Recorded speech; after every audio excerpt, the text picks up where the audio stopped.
I think we should start.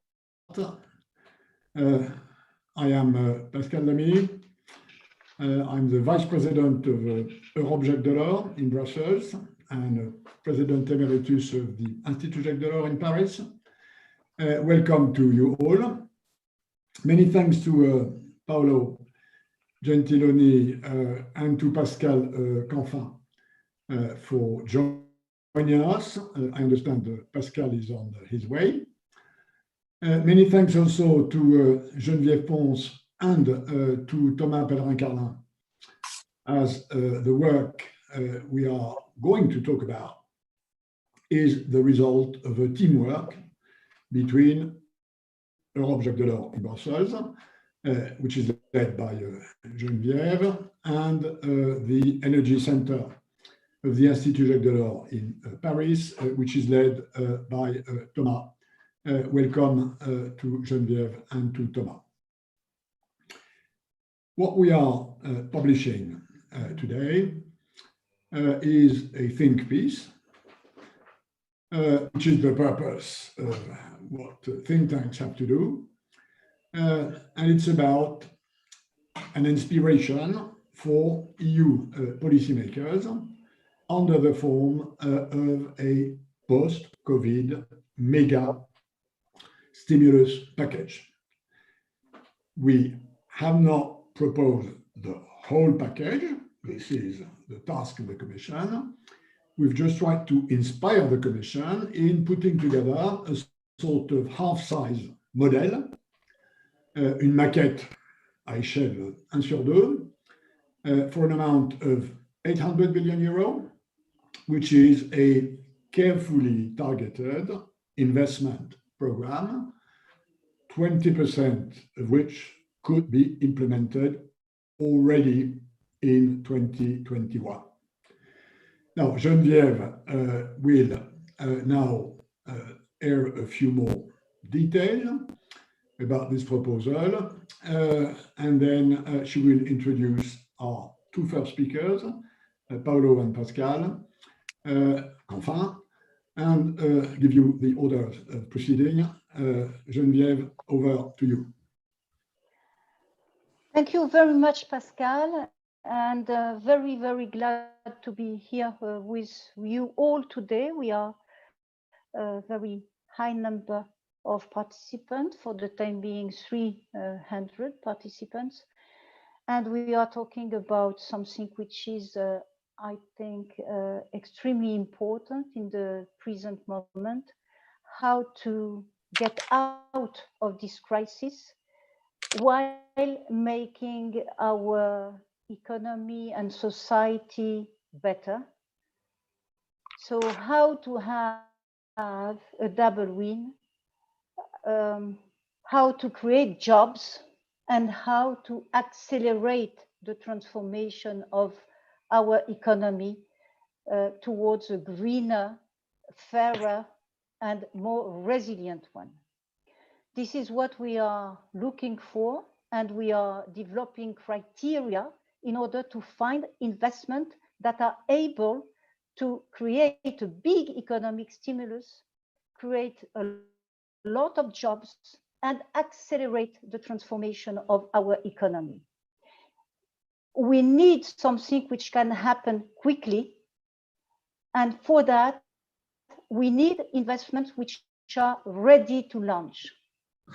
These are broadly the criteria that have guided our search for this green recovery package. We have found big possibilities in 5 sectors. I will just name them now, and we will come back with Thomas Pellerin-Carlin a bit later on that.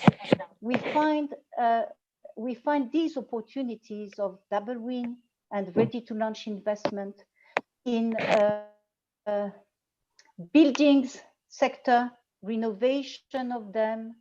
We find them in clean mobility. We find them in innovative startups. We find them in circular economy, a very big a transformation agenda of our economy and very precise proposal that we will make in this field. And we find them also in not only rescuing the tourism sector, but accelerating its transformation towards a more sustainable tourism. So we will enter into a bit more detail with Thomas Pellerin-Carlin a bit later on that. But first of all, we will listen to you, Commissioner Paolo Gentiloni, and then to you, Pascal Canfin. Welcome. You, that I think many people in Europe know, and you are chairing the ENVI committee of the European Parliament, and you have launched a call for a green recovery that we have supported. So we will first listen to Commissioner Gentiloni to give us some hints about what the Commission is foreseeing, then to you, Pascal Canfin, and then Pascal Lamy will animate a debate between you both, and finally I will moderate a Q&A session with the public. So thank you all for being there. The number of participants is still increasing. We have a very big number of people who have registered for this webinar. And now, Mr. Commissioner, the floor is yours. Thank you. Okay, thank you. Thank you, Geneviève. Thank you, Pascal. Well, as you know, the Commission is now exactly in the days of trying to have a good definition of this recovery plan, recovery fund. What we were tasked to propose from the European Council. I think that principles are very good, because if we have this strategy and this fund in the framework of the budget of the Commission, so with the Parliament contribution, this is very good. But as we all know, the definition of the timing, the size, the composition of this strategy and this fund are a very good argument to discuss, and the discussion is going on, and we'll have also an important meeting today. I think that for this discussion, this paper, Greener After, is a very good, I would say also impressive contribution for at least two reasons in this my initial remarks, because I think it answers to two crucial questions in this moment. One question is still the Green Deal, which was the defining strategy of the Commission at the beginning of our mandate, is this still on the table? First question. Our answer of the Commission, but I think this paper is very helpful on this, is that this strategic goal should be on the table more than ever after this tragedy and this lockdown couple of months. In the weeks and months and years of the recovery, this priority should be not only kept but reinforced, knowing two things. One is that we will have in our public opinion, in our citizens, a mixed perception. I think that many of them are even more strongly convinced of the priority of this after having lived in these 2 months of lockdown. And we also see in measures taken in these days by member states a interesting part of this taken.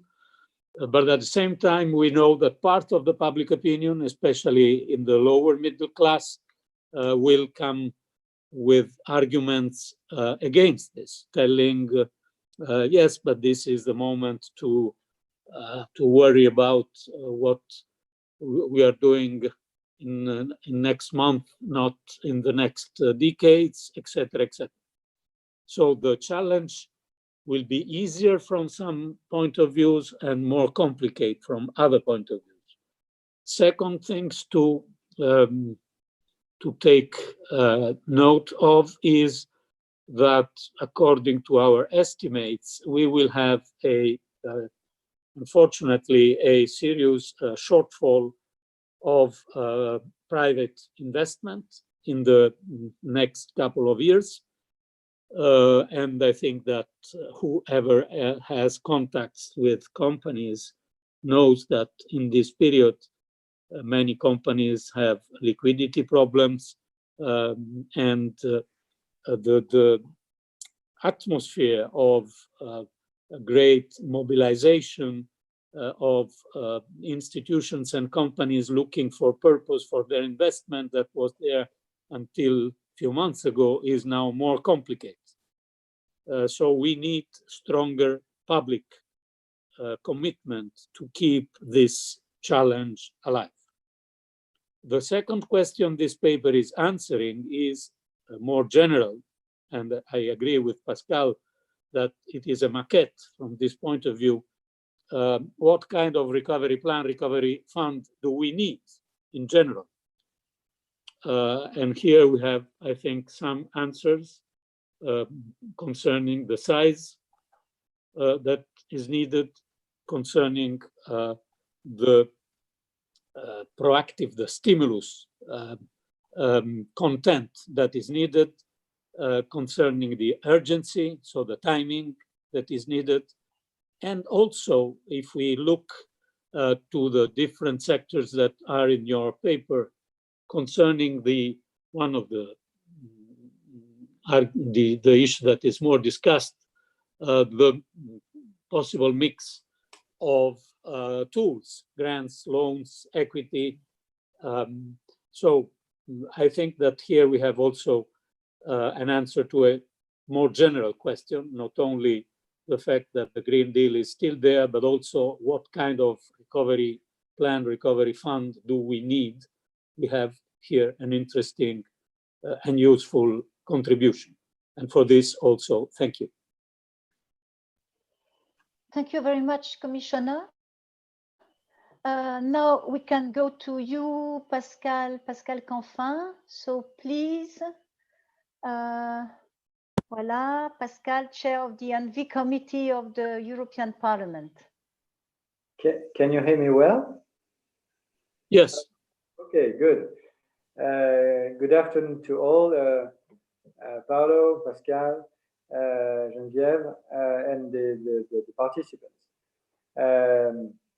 So I share, of course, not only the spirit, but a lot of the details and the proposal lying in your paper. And thank you for that, because it's very important that civil society and think tanks contribute to the debate we are in now. As Paolo said, the macro question is Green Deal is obsolete, or on the contrary, is the backbone of the recovery. And I think, and maybe I'm a bit too optimistic, but I think that this debate is now, let's say, behind us. we know that there are economic players, political actors, parties that opposed the Green Deal beforehand and before the crisis, and they will still oppose it. But I don't think we lost those from public side and the private side who, on the opposite, said, okay, we cannot afford to invest tons of billions. So at the European level, 1,000 and a half million or billion, sorry, 1 trillion, 1.5 trillion, which is the size of the debated Euro Recovery Fund. We cannot afford to have it not aligned with the climate response. And that's why I launched the alliance you referred to, Geneviève, in your introductory remarks, because I think to deliver this vision, we need to bring forces together and design the very first recovery packages. When I say packages, it's because there will be national packages and European package. So recovery packages aligned with the Paris Agreement. That's exactly what we failed to do 10 years ago in 2009. And we don't have time, we don't have, well, resources to make this mistake again. So that's why we are at a very crucial moment, because we are not going to reinvest 1 trillion in 3 years' time in climate if we fail to do it this year. So that's why, in very concrete terms, but also to launch the debate, and I know that I only a few minutes to start with, the key principle we are fighting for and pushing for in the recovery package at the European level, but also, of course, at the national level. The first one is designing it, and that's a message directly to you, Mr. Commissioner, designing your recovery package as the first recovery package aligned with the Paris Agreement. That's the narrative. So what does it mean? First, it means applying a do not harm principle.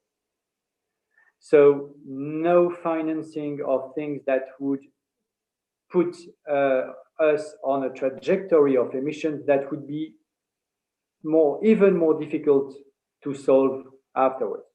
So no investment in fossil fuels and so on with this recovery package. Second, an objective which is closing the investment gap. The Commission has produced a very, very important figure. It was before the crisis, so of course you have to revise this this figure, but it's up to you to do so. It's we need around 300 billion a year of additional investment in green technologies to put us on a trajectory aligned with the Paris Agreement. Public and private. Public, it's about 100 billion. I'm not talking at all about 100 European, not even 100 grants. That could be warranties, that could be loans, that could be offtakes, that could be, it's 100 billion injected to deliver on goals investment on the private side. You should have that in mind when designing the recovery package. How this package can contribute to close the investment gap. And of course, exactly on what you said, if we are in a context of private investment gap as well because of the crisis, then it's even more important to have public investment to drive and to recover on the private side. And the third one is the regulation side. And I heard many, many times Timmermans, but also van der Leyen said, we are not going to delay the Green Deal on the regulatory side. But of course, when you change the rules of the game, then you have to have the solutions. So if you want to have the solutions, the alternatives, then you have to invest in this alternative. And that's exactly what I said earlier. So if you connect the three dimensions, do not harm, using, for instance, the taxonomy we agreed on a couple of months ago.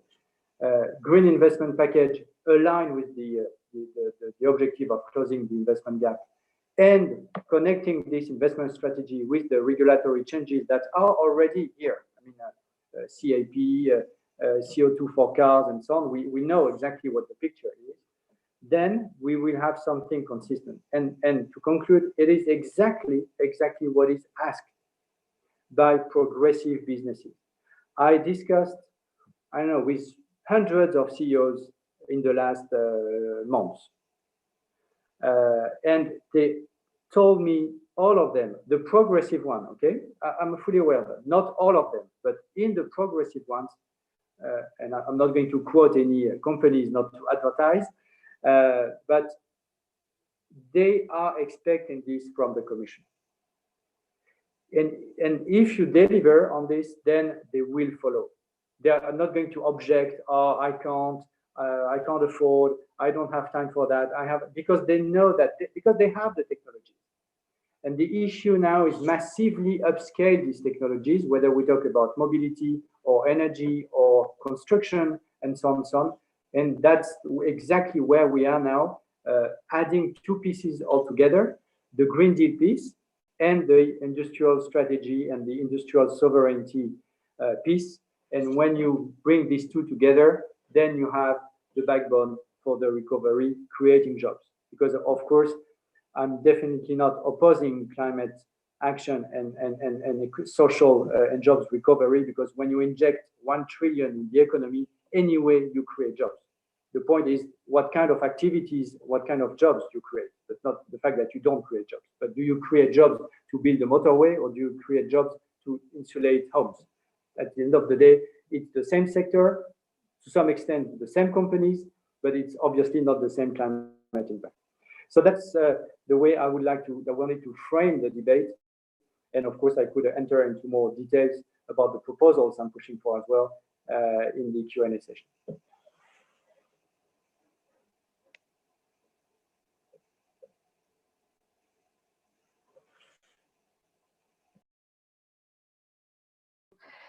Together with Thomas Pellerin-Carlin in a bit more details.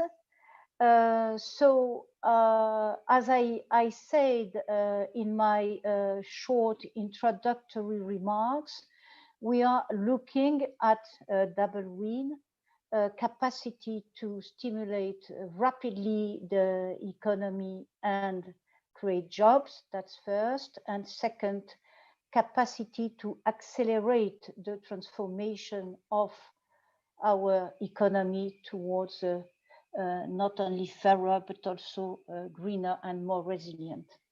So we have looked at several sectors, and I will speak to you about two big ones.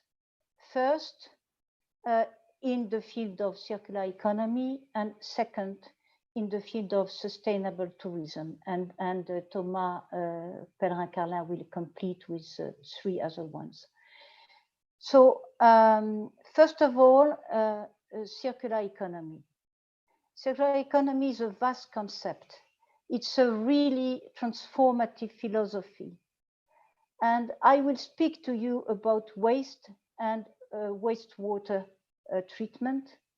But you must know that circular economy is much beyond that and has the capacity to transform deeply our model of development.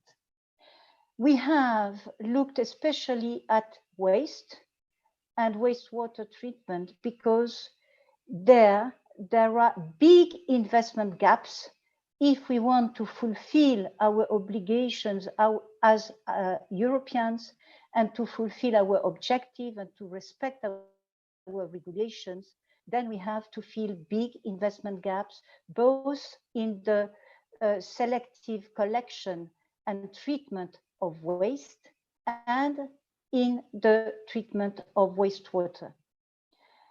In the field of waste, the investment gap can be evaluated at 12 billion euro for the waste collection and recycling, 8 billion euros alone for plastic. Both Pascal Lamy and myself are part of the Healthy Ocean mission set up by the European Commission. Pascal Lamy is chairing it. And we know that plastic compose 80% of the waste we find in our oceans. It's a big problem that has to be tackled as quickly as possible in Europe.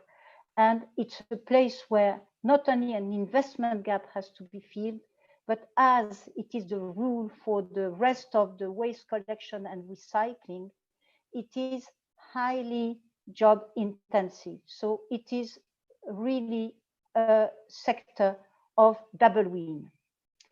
We have even more spectacular.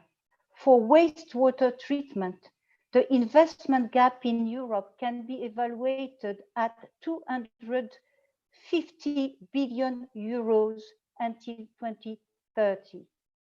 And what we propose is to fill this investment gap with public money, as well with the funds that have been already proposed for the financing of the recovery plan.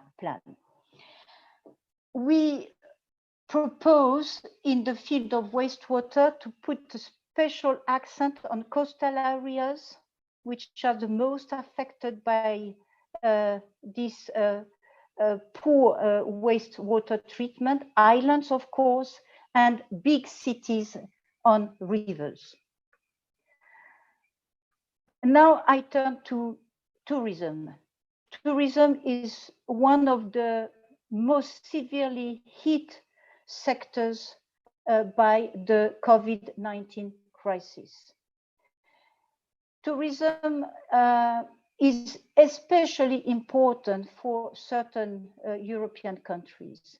It is 20% of GDP in Greece, a bit less in Portugal and Italy, but still a lot, and in Spain also. We know that in France it's a bit less than 10%, but still a very important sector for many countries in Europe, especially southern countries.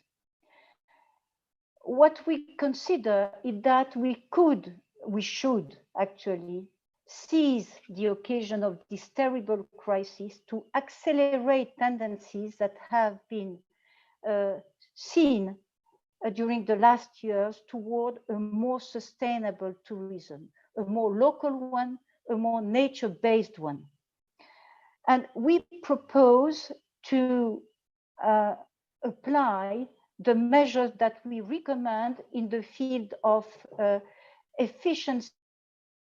energy efficiency of building, especially to accommodations in these countries, and to apply what we propose on wastewater treatment, especially in the cities, in the coastal cities, coastal communities in these countries. We propose also to step up and accelerate the restoration and creation of marine protected areas and to develop around them ecotourism.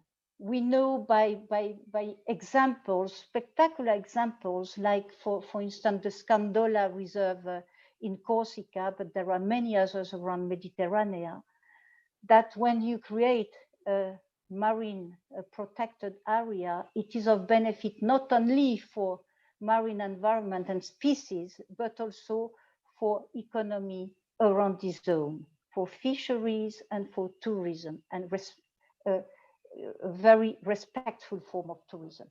These are the two sectors I wanted to illustrate with you. You will find more details and numbers in the paper that will be made public just after this webinar.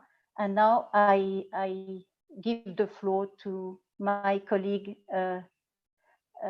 Thomas Pellerin-Carlin. Thank you.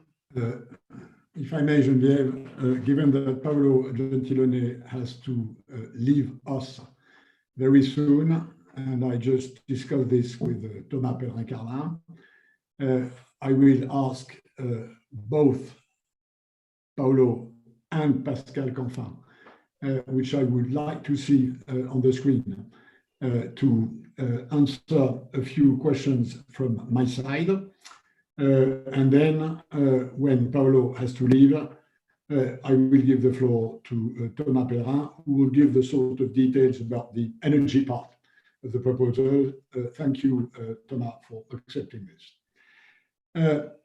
Paolo and Pascal, you've mentioned both issues of size, issues of content, and issues of speed.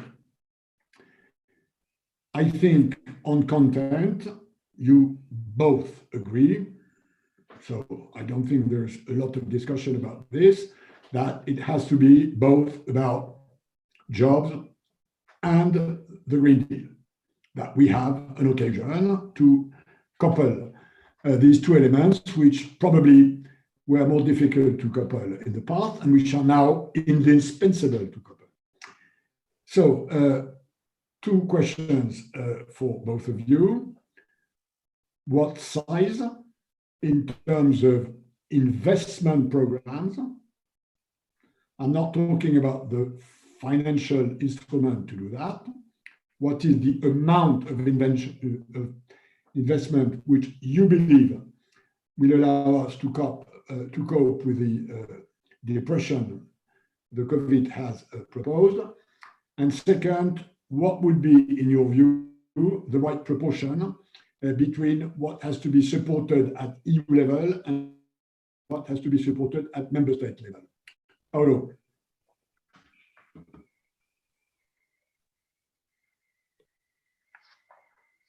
Last sentence.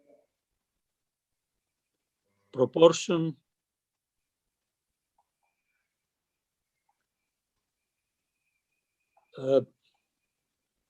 I didn't hear your last sentence. First question is roughly the size of Yeah.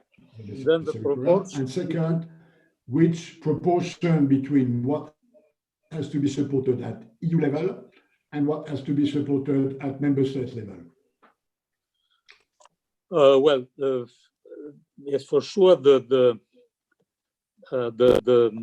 amount, the size is issue very complicated. The President von der Leyen, after the European Council, said that the needs that we will have to face are, we can calculate them more in trillions than in billions, but obviously then we have to discuss how adequately, I mean, the European common tools, so the plan, its funding can be adequate to these needs. And this is exactly the discussion that we are having. My perception is that we made some progress in the last couple of months on regulation, for sure, and also on putting on the table some common fiscal tools. For example, this instrument that we call SURE, on top of schemes for chômage partiel, Kurzarbeit, Cassa Integrazione, this kind of things. But obviously the recovery fund, recovery plan is the real challenge that we have. So we need a huge size. It's difficult now to have precise numbers. I think coming to your second question, but remaining on the first one, that more or less we have to identify which are the targets of this European common tool, because member states reacted to this crisis also enabled by decisions taken by the Commission. So we decided something about fiscal rules, about state aid rules, and these enabled member states to a huge firepower. We are now, I think, around 4% of GDP in expenditures and tax reliefs, and something like 24% of GDP on liquidity guarantees and tax postponement. So it's a huge amount of money that was possible because of this suspension of European rules. But at the same time, this huge firepower is creating differences in the single market, divergence among member states. And this is the first target of a European common tool to prevent divergence excessive divergence among member states and to preserve the level playing field in the single market. And this can be only a EU mission. It is not something that we can ask to single member states. Second EU mission is to address special sectors and geographical areas particularly affected by this crisis, because the crisis is a common one, but the consequences are uneven among different sectors and different areas of Europe. And we need a common intervention to some way rebalance this situation. Third mission is the strategic goals.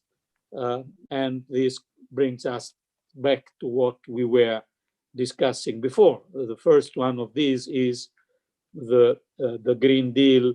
And in this Green Deal, there is obviously a mix of member states' initiatives and European initiatives. So from my point of view, the three main goals of this common recovery initiative are to preserve this convergence and single market, address more affected sectors and areas, and support with investments our strategic goals. And strategic goals could be, I think, mainly, not only, but mainly within the word sustainability, because we have environmental sustainability and social sustainability to be addressed. And then I think we should also keep an eye to our priority on innovation, digitization, etc., etc.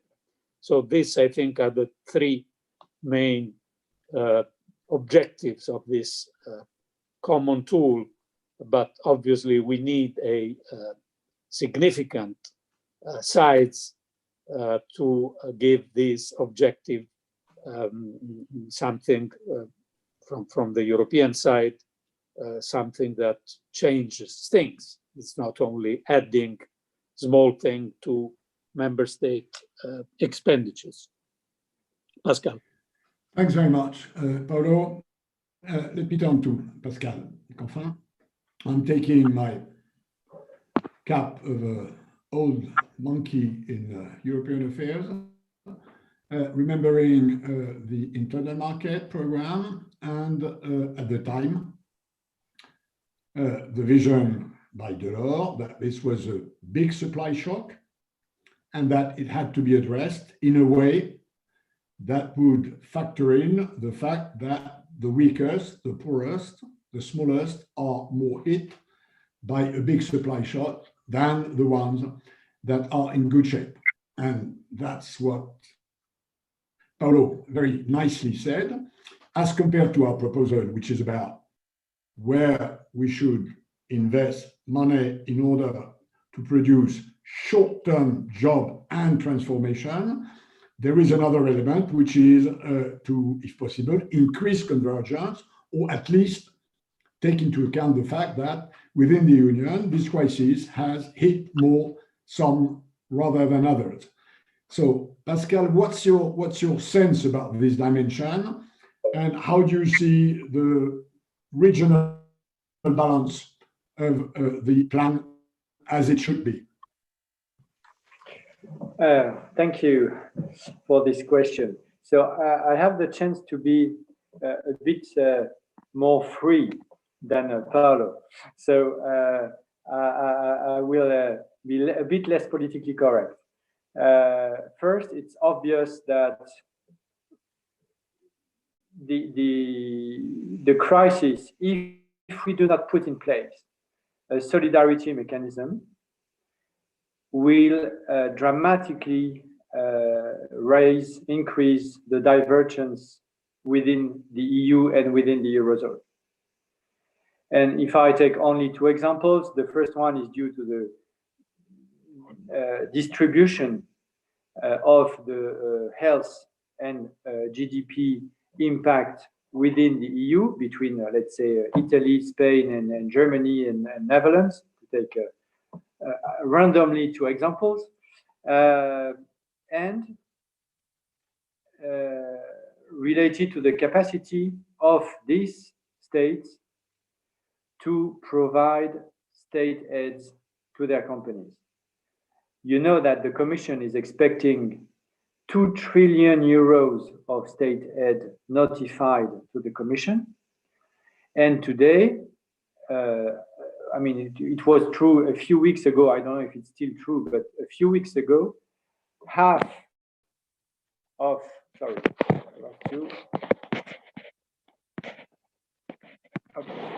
okay, I'm back. Can you hear me again? It's okay? Okay, so half of the amount of state aid notified came from Germany. And when you add the fact that Germany was not the country the most hit, but has the deepest pocket, and you compare to Italy, that was the most hit country with less deep pocket, you have everything for divergence that could jeopardize the whole, first, the spirit of integration and European building construction, and also the economic rationale of the Eurozone. So that's why, because of these two dimensions, we definitely have the need for a counter effect to that. And this counter effect has to pass through a recovery fund that will do exactly the opposite, meaning allocating money to the most hit sectors, companies, regions, countries, not adding a burden to the already the countries in most difficulties. So that's why we are advocating for a fund that would be around at least 1 trillion and to 1.5 trillion. And the mechanism is now well known. The mechanism is to use the so-called headroom between within the MFF between the cap of spending and the cap of resources. And if you increase the headroom, you increase the guarantee that member states can provide to the Commission, and the Commission can use the guarantee to go to the market and raise debt. So that's the mechanism which is foreseen. And I think now it's less controversial than it used to be. But there are still very important issues to be solved. And the first one is how the money will be allocated. Because if you put this money into the MFF lines, which might be one option for the Commission, then it means that you do not have any guarantee on the transfer impact. because then you can use the MFF lines, and then the money you pull together does not end in Spain, in Italy, more than in Germany or Netherlands or Sweden. And then at the end of the day, it's good because you have raised money together, but you haven't solved the divergence issues. So that's why what we are pushing for is something that will make sure we allocate the fair distribution, and we make sure that we might target the countries, regions, industries that are the most in need, which is not guaranteed by the MFF lines at all. So we need something specific, a specific governance, specific rules attached to that pot of money, even if it is in the framework of the MFF. And of course, you have the whole Green Deal transversal conditionality or goals I already referred to earlier. So to answer your question, to make sure that we have this transfer and we do not diverge more than in the past, we need this tool, and the size of investment is around 1 trillion to 1.5 trillion, including hundreds for the Green Deal. Okay, thanks. Before Paolo leaves, and I know he has to leave. One question, Paolo. I'm not a journalist, but we have to sometimes behave like journalists who want to get headlines and news. The conventional wisdom is that the Commission is going to table its full-size proposal by the end of this month. Do you agree that this is the likely time horizon we should expect? Mike. Can you open your mic now?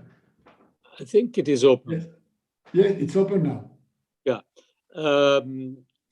I agree. And now I'm sorry, Pascal, I have to leave because the president of the Commission is very sharp in beginning meetings, and I am supposed to speak first, so I have to change floor here in the Berlaymont. But I really appreciate this meeting, and also the freer way that Pascal Canfin used to say things that I agree with. Okay, thank you. Very good, thank you, Paolo. And please tell Madame van der Leyen that she should also be sharp in delivering the package in due time. I will. Ciao. Great, thanks a lot. Bye-bye. Thanks a lot. We'll bring this message. Okay, very grateful to you, Pascal, to remain with us. We will now listen to a bit more details by Thomas Pellerin-Carlin on the part of this template, of this model, which we have proposed, which is related to energy, which is his field of expertise and competence in the Energy Center in Paris. And then we will open the debate full. We already have a number of questions. Some of them have been answered. And then Geneviève will moderate the last part, which is the debate with you all who have joined us. Thomas, thanks for accepting to wait for Paolo to leave us. My pleasure. Thank you, Pascal. Thank you, Geneviève. As we have seen, there is now an agreement on the idea that a green recovery would be a positive choice for Europe. And the debate now shifts to the next question, which is, can green investments be big enough, and can they be implemented quickly enough to really help the economy to recover? And this question is the question that we've been looking at over the past weeks. And our research concludes that yes, a green recovery investment plan can deliver the necessary economic stimulus and build resilience to future shocks. Before reaching this conclusion, we first look at potential investments in critical sectors of the economy, and I will focus on energy, mobility, and innovation, which are the areas I know best. So now in front of you, you can see on your screen a Venn diagram that summarizes some key takeaways from our research. So in the left, in blue, you can see examples of projects that can stimulate the economy, but that can also harm other EU policy priorities, such as the European Green Deal. On the right, in yellow, you can see examples of projects that are critical to the green transition, but that have a limited capacity to stimulate the economy in the short term. So those are projects that the EU should absolutely support, for instance, as part of the MFF, but those projects will only marginally contribute to the recovery because they can't deliver a big stimulus in the short term. So this is why the core of our work focuses on what you can see in the middle here in green. So those are projects that are big enough to stimulate the economy. They can be deployed swiftly enough for this stimulus to be fast and to happen today and in the coming 2 to 5 years. And those projects are also green projects that are essential to make the European Green Deal a reality for Europeans. And we've listed a list of several projects in the paper, and we could have listed even more projects in other sectors. But here I just want to focus on 3 elements. The first is building renovation. So that's what you see already. The 2 first projects here in this green part of the diagram are linked to building renovation. And building renovation is arguably the most important component of a green recovery, because this is where you will have the greatest amounts of investments. And here, when it comes to building renovation, we are not talking in the tens of billions, we are talking in the hundreds of billions. We look first at public buildings, because this is where the stimulus can be the quickest, because public authorities own those buildings, so they can order the renovation very, very quickly. So renovation, for instance, of schools can happen already this summer if public authorities want to. So we look at how the EU could provide loans and grants to local authorities to deeply renovate half of EU schools. And this would provide a stimulus of about 300 billion euros for this proposal alone. We also look at how the EU and member states could finance the deep renovation of the homes of 4 million energy poor families. And this is something that I want to emphasize, because it's extremely urgent to renovate the houses of those families to mitigate the tragic human consequences of a potential lockdown in the next winter. But beyond buildings, we also looked at other sectors. Our research looked, for instance, at clean mobility. Here in front of you, you have a project that is linked to rolling out charging points for electric vehicles. But in the paper, we also look at cycling infrastructure, which is also an interesting way to stimulate the economy in a green manner in the short term. And finally, for me, we also looked at innovation. This is an area where a quick reaction from the European Union could help save clean economy startups, innovative clean SMEs. And those companies are companies that provide jobs today, but they're also companies that are essential if we want to deliver a competitive green transition in Europe. So in conclusion, I believe that our research shows that a green recovery investment plan can deliver the kind of economic stimulus Europe needs, while also help the EU to deliver on other policy priorities, especially the European Green Deal. And I hope that the Commission will include this in their proposal and work with governments, with cities, with businesses, so they can build together concrete projects, concrete financial instruments that will make the green recovery a reality for all Europeans. Thank you. Back to you, Geneviève.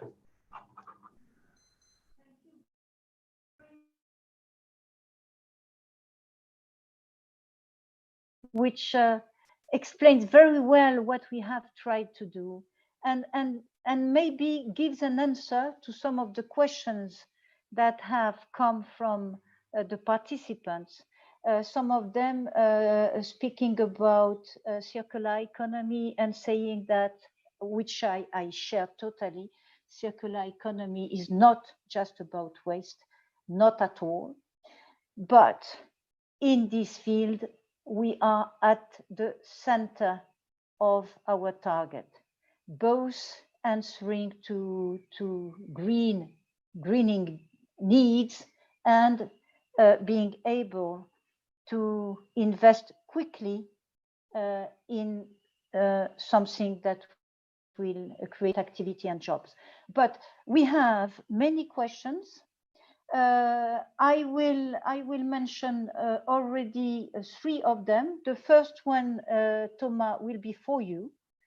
The question is, are there sufficient capacities in the renovation sector to accomplish the objectives that you mentioned? Well, the answer clearly is yes, because the proposal that we have is, let's say, modest enough to be realistic and to be implemented. And so I think we first need to look at the current capacity. And so there's a significant current capacity of the building industry to, produce the isolation material, to have the skilled workers that can do the renovation on site and everything. But also part of the recovery is to send a signal to businesses so they can do the investment, for instance, training workers. They can do also the investment in terms of building new production lines so they can increase the capacity. So for instance, when we think about building renovation, we should do, let's say, a small portion of the overall plan in the next month, and then increase that, in the next semester, and then in the next 2 years, to also ensure that the private sector can build capacity to deliver more renovation in 2021 or in 2022 than just today. Thank you very much, Thomas. Now, maybe a question for Pascal Lamy. It's about green recovery and BCAs. So BCAs, border carbon adjustment. So the question is, if our partners choose another way to stimulate the economy than the green recovery that we hope that the EU will choose, will that intensify the need for a BCA? And so what is your opinion about BCAs, Pascal Lamy, please? Well, it's a topic on which I've changed my mind.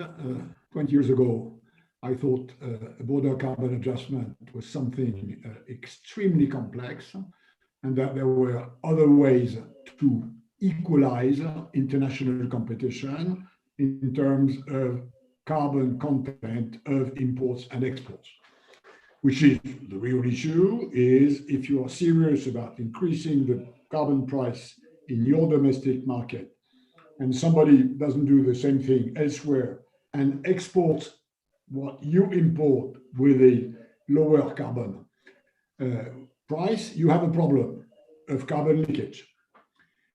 You had this before the crisis, and if the European Union is serious in accelerating the energy transition for climate change reasons after the COVID crisis, we will have even more of this problem.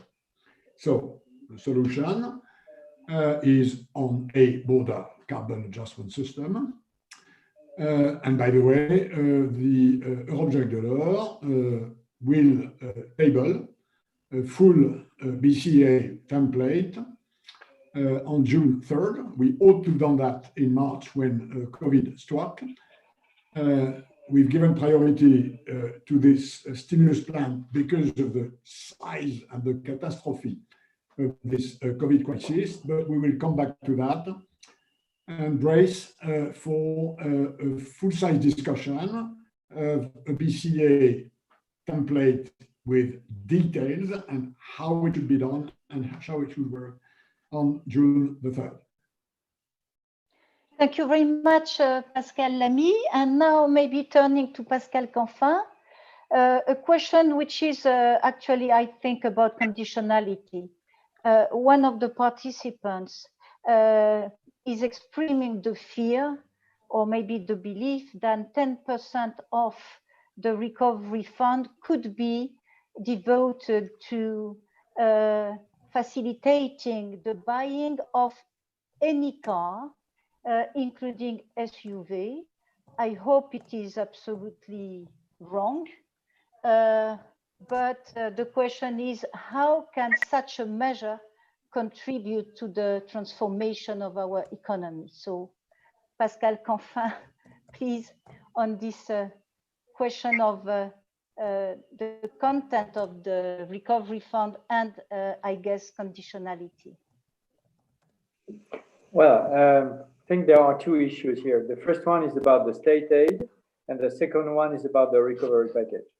So about the state aid, I'm very much in favor of, even if I would have liked to go a bit further, but the fact that the Commission, the last weekend, has asked, has set in its new temporary state aid framework, asking the companies that will be supported to provide annually with a report on how they align their activities with the Paris Agreement and the climate neutrality, is something that goes beyond what was existing. Because for the first time, these companies, and we are not talking about small ones, we're talking about big ones, will have to explain how they align their activities with the Paris Agreement and climate neutrality. So if I take the Air France case, which I know quite well, they are working now on a transformation of their business model, and they are asked by the French government to answer publicly to the question, is your business model compatible with the Paris Agreement, and how you are going to make it progressively more compatible and aligned with the Paris Agreement. So that's for the state aid regime, and of course, the first test, passed or not, will be in June with Air France, because as you know, Air France is the very first airline company to be in this situation, and we will see. And if we manage to get it right, and I discussed with the head of Air France, and they really want to do it right. I don't know if they will at the end, but the starting point is a good one. We would have, for the first time, deliver on a transparent, public, clear, detailed roadmap for an airline company to align progressively its business model toward the Paris Agreement. That would be a big shift. So that's for the state aid part. Then you have the recovery side and the investment side.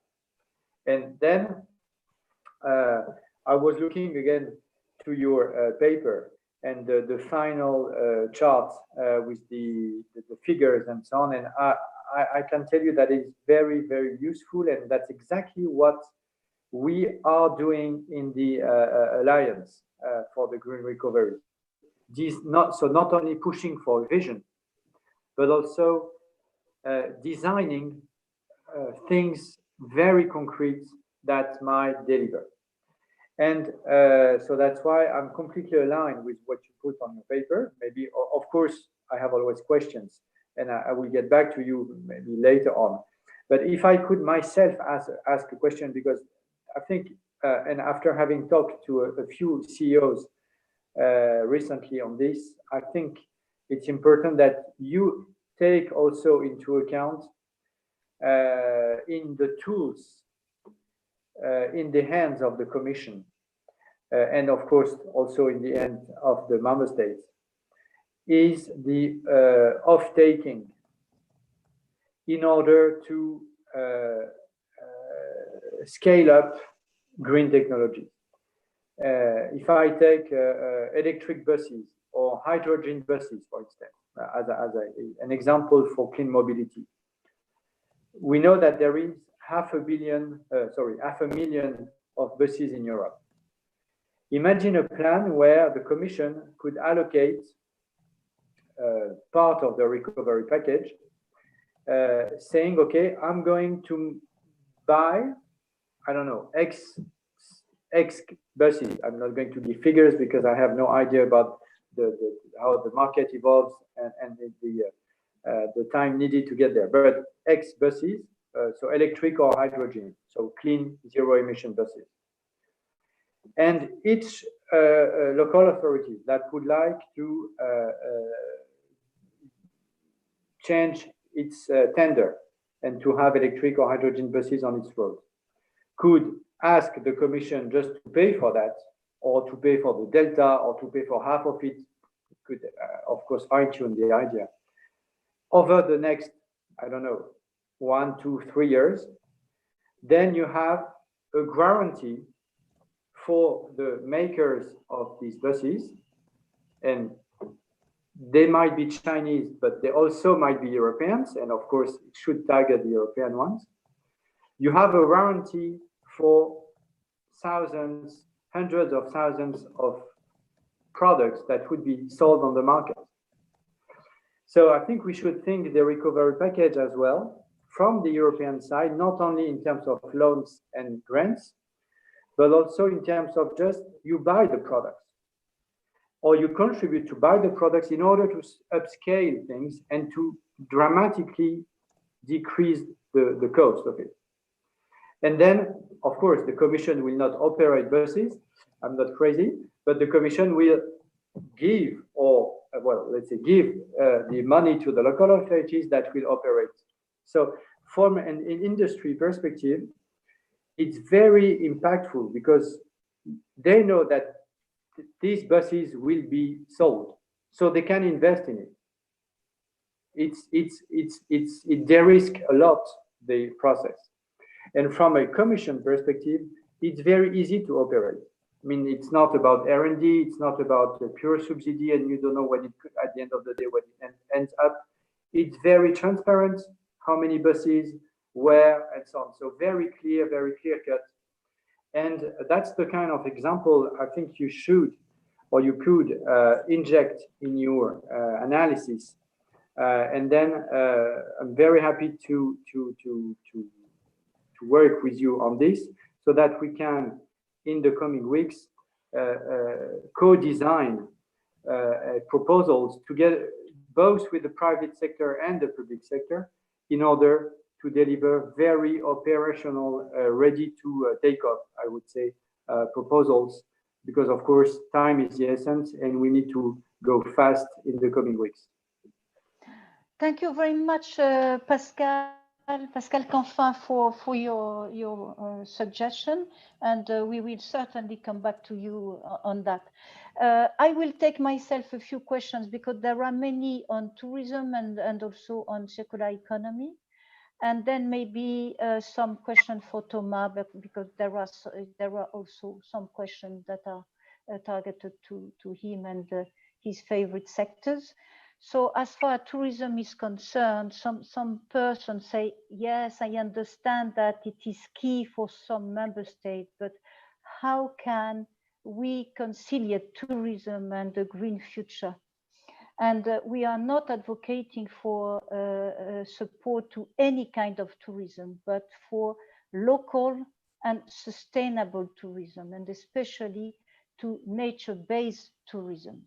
So if I hope you will have the occasion to look more closely at our proposal that will be published this afternoon. But please be reassured, it is not any kind of tourism. It is shift away from mass tourism that is not bringing so many benefits for the local economies and is destroying our environment. So that's the first point. And the second point is about, does circular economy receive sufficient attention in the recovery plan? I don't know at all. I have just some hints coming from Mr. Charles Michel, who has mentioned circular economy. And I think that it is a very promising notion for our future. It should be the paradigm shift for our future. And it has some ready-to-use investment to offer, which are creating activity and job. And this is especially the case in the waste sector, even if, and wastewater treatment is even more important. And I really know that it is not the end of the circular economy concept, but still a very, very important part of our well-being and the health of our environment. So there are now many questions for Thomas, especially about charging points and the deployment of charging points. So did you consider the impacts brought by investment in electricity networks that will connect the charging stations, renewables, etc.? I'm sure you have, Thomas, so please answer. Yeah, the answer is yes. To be fully honest, as you will see in the paper, for this precise measure, we relied on existing studies done by the NGO Transport and Environment. And in the work they've done, the figure includes equipment installation and grid upgrade. So basically all the kind of things you need to do to make sure that there's enough electricity that is delivered to the charging points where electric vehicles are being charged. And I take the liberty of having the floor to warmly welcome Mr. Canfin's point. I think this is really the next step. So we need to dive into, the concrete elements of how do we actually do that? How do we actually invest? How many millions for how many buses, and how do we do this? For the buses, I don't have the answer just yet. I think we need a few days to come up with that. I just want, however, to point out that for buildings, there is already existing work that has been done by the Renovate Europe campaign, and where you have think tanks, but also businesses that are trying to see how you could do that for buildings, and how you can seize the let's say the moment of the recovery to deeply renovate as many buildings as possible, but also to help the building value chain to modernize, to innovate in order to be more efficient even after the crisis. Okay, I understand, Geneviève. Pardon me.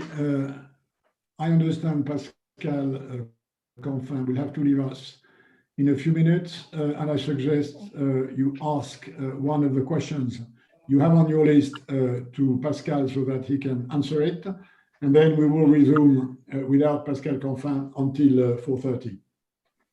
Okay, so yes, Pascal Canfin, I see something that can be of interest to you.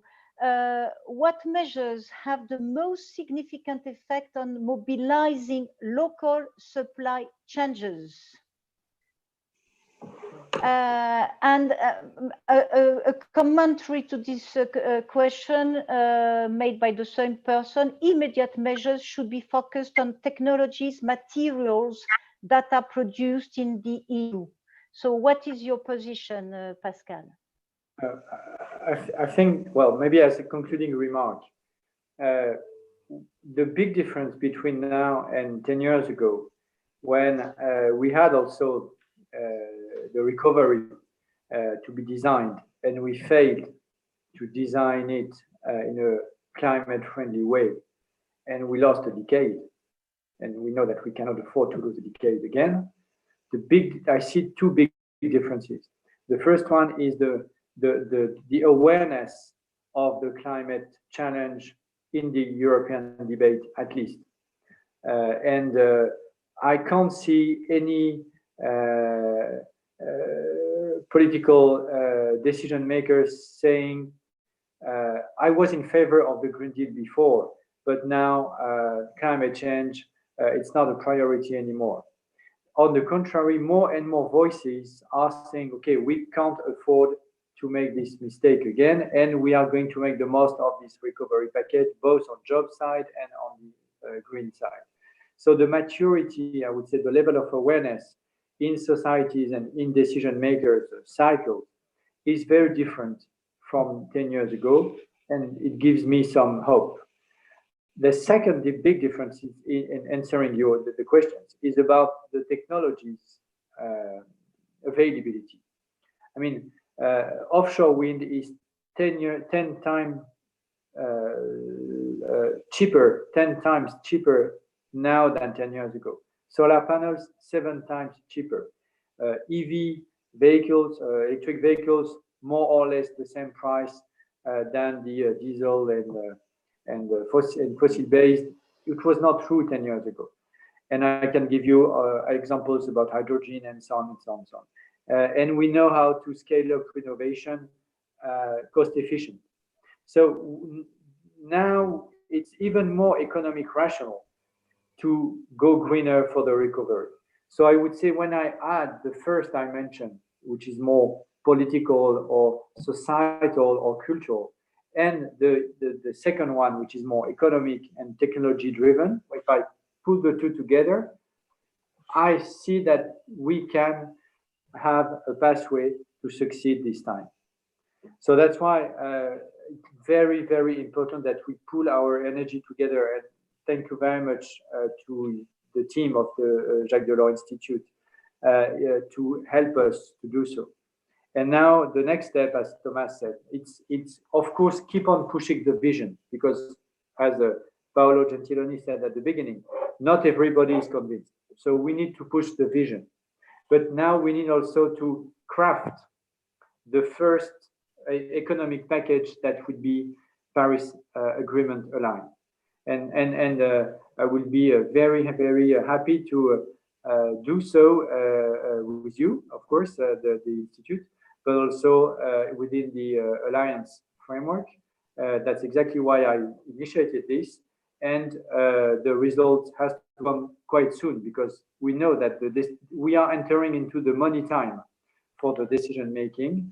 And then the money time as well, because of the lockdown are more and more relaxed, I would say, even if we have to stay prudent. But we know that the capacity to have a real delivery of any recovery package, the window of opportunity starts more or less now, and the key timing will be September. So if we want to be ready for September with concrete proposals to push for and to decide, then we need to design it right now.